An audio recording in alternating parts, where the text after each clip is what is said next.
voilà une date qui se faisait attendre. Après le décès d'Élisabeth II, le 8 septembre dernier, Charles devenait automatiquement le nouveau roi d'Angleterre.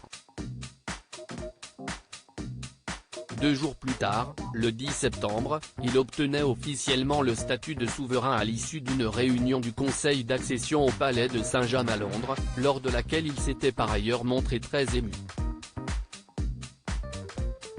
Oui mais voilà, vous n'êtes pas sans savoir que le protocole de la couronne est aussi simple qu'un sudoku force 9, et que malgré les multiples formalités déjà réglées, il manque encore la cérémonie ultime qui viendra compléter le tableau, le couronnement.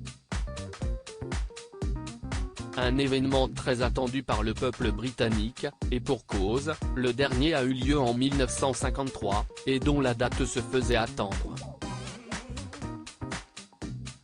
Mais ce mercredi, la chaîne de télévision Bloomberg a mis fin à la longue attente du public en révélant que le roi Charles III sera couronné à l'abbaye de Westminster, à Londres.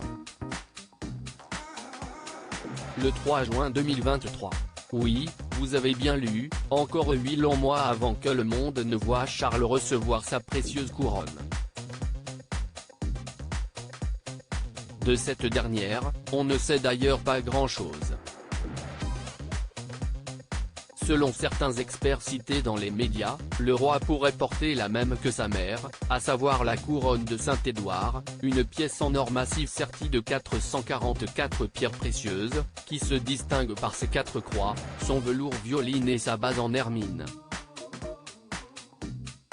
Charles III, colérique? Le roi revient avec humour sur son manque de sang-froid après 70 ans de règne. La reine Élisabeth II laisse un grand vide dans le cœur du peuple britannique. D'autant que son héritier au trône, Charles, ne jouit pas de la plus grande popularité auprès du public. Ce dernier a régulièrement fait l'objet de critiques dans les médias, comme le 14 septembre dernier, lorsqu'il a perdu son sang-froid devant les caméras. La cause de son courroux? On l'avait muni d'un stylo qui fuyait pour signer un livre d'or.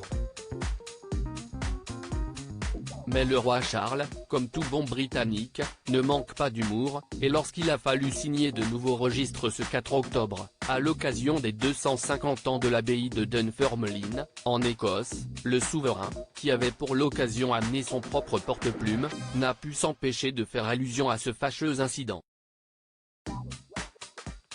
Ces choses-là sont tellement capricieuses, a-t-il lancé à la cantonade tout en jetant un regard appuyé à son épouse, la reine consort Camilla. Cette fois, en revanche, l'opération a été un franc succès. Pas de fuite d'encre ou de coups de sang à déplorer.